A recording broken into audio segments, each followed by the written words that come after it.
In today's video, Leeds ladies' next FA Cup opponent revealed, Croatian goalkeeper being lined up, contract update on Jack Harrison, Meslier could be fit for the Man City game, Rodrigo on errors and fixing them, and Birmingham City's explosive midfielder linked.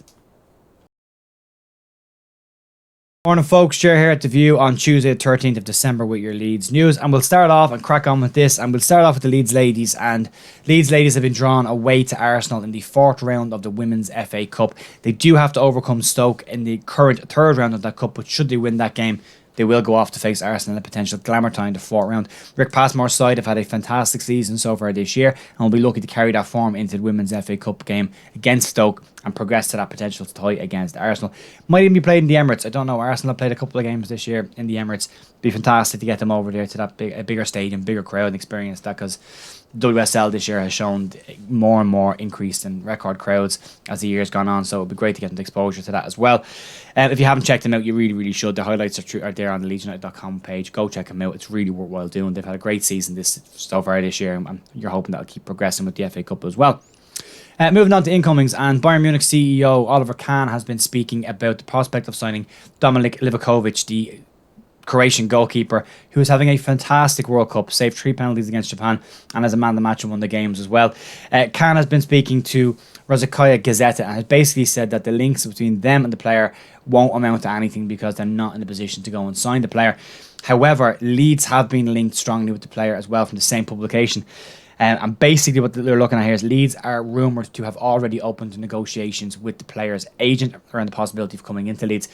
Whether this is a long-term or short-term replacement for Ilhan Meslier, we don't know. I don't think this signals Meslier leaving in January. I think this could be an end of season thing, and Leeds kind of just lining up stuff. There has been a massive amount of interest in Meslier so far this season across Europe, and clubs like Paris Saint-Germain have made no secret of the fact that they would like him at the club long-term.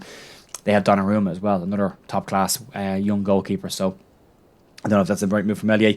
Manchester United have been linked with him. Spurs have been linked with him, along with other clubs in Europe are keeping an eye on the player as well. So Leeds lining their ducks up in the prospect of potentially losing Meslier in the next while.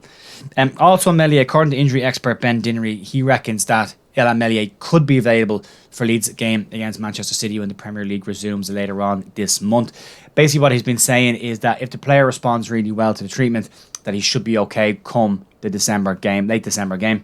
Talking about the player, he said, if I'd been an outfield player, I would have been a little bit more concerned in terms of his absence from the core nucleus of the mid-season break and training.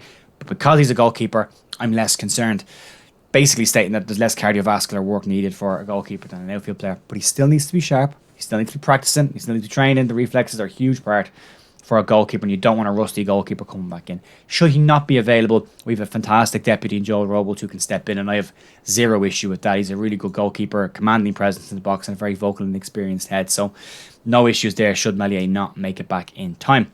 Moving on then, talking about contract situation, according to Leeds Live, are doubling down on Jack Harrison being offered a new deal. We spoke last week about the prospect of his agent travelling to Spain to meet Victor Orta and to discuss a potential contract.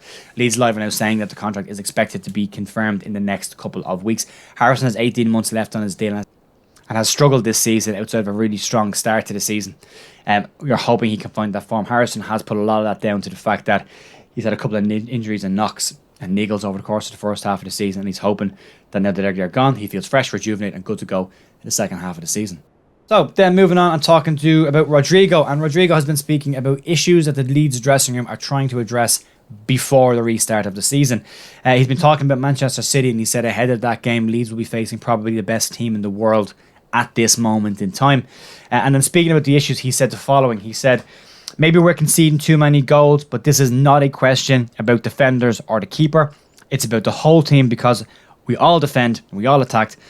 So we have to try and see if those kinds of individual errors that we are making and try to correct them for the next part of the season.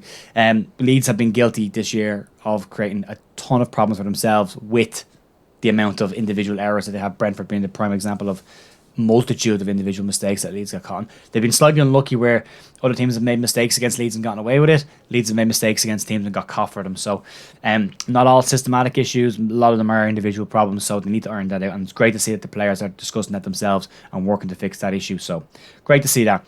And then finally today, talking about potential incomings, and according to Team Talk, Leeds are closing in on signing George Hall from Birmingham. The player is a young player that Leeds have been monitoring for a while now, and Leeds did try to sign him in the summer, but for whatever reason, couldn't get the deal finalised or crossed the line and done. So they have kept their eye on the player, have monitored him, and he is a player of huge potential.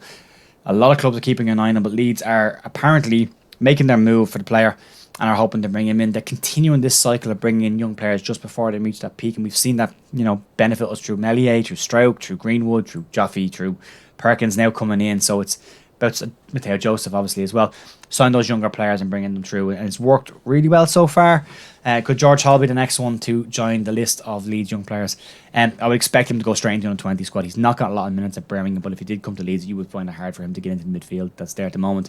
You could see him slotting into the 20s for a year or two, maybe a long-term replacement for some of our midfielders who may move on the next year or two. We'll have to wait and see. And that's it, folks. That's all the news for today. Thanks for popping by, and I will see you again tomorrow for more Leeds news. Bye.